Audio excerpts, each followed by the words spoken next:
નગરમાં કાયમી સફાઈ સેવકોને હટાવી અને સફાઈ માટે હવે કોન્ટ્રાક્ટ આપી દીધા બાદ સફાઈના મામલે નગરજનોની મુશ્કેલીઓ વધી ગઈ છે।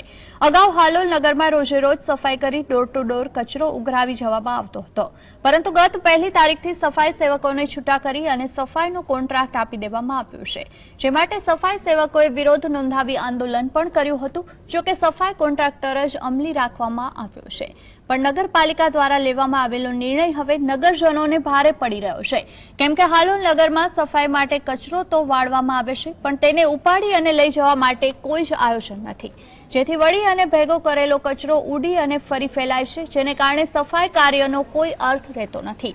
છેલ્લા 20 દિવસથી જોવા મળતી સમસ્યા અંગે નગરજનો દ્વારા હાલોલ નગરપાલિકાના સત્તાધીશો અને મુખ્ય અધિકારીને વારંવાર જાણ કરવામાં આવી છે, પણ તેનો કોઈ ઉકેલ લાવવામાં આવતો નથી કે વ્યવસ્થિત જવાબ સુદ્ધા આપવામાં આવતો નથી, જેને કારણે હવે નગરજનોમાં આક્રોશ વધતો જોવા મળી રહ્યો છે। હાલમાં અસહનીય ગરમી પડી રહી છે, ત્યારે દિવસો સુધી કચરો એક જ સ્થાન પર લાંબો સમય પડી રહેવાને કારણે રોગચાળા ફેલાવાનો ભય હવે સતાવી રહ્યો છે। ત્યારે નગરજનોની વારેવારની રજૂઆતોને કોઈ ધ્યાન પર લેવામાં ના આવતી હોવાથી નગરજનો આંદોલનના મૂડમાં જોવા મળી રહ્યા છે।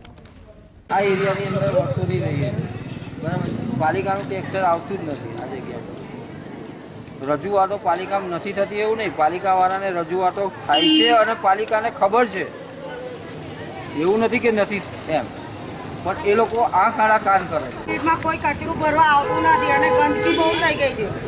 પૈસા તો કરવેરો, નરવેરો, લાઇટ બિલ બધું ભરવાનું અને કોઈ સાંભળવા તૈયાર નથી અમારું। આના વિશે કેટલી વાર રજૂઆત કરી તમે? કેટલી વાર કોઈ સાંભળતું જ નથી ને અમારું।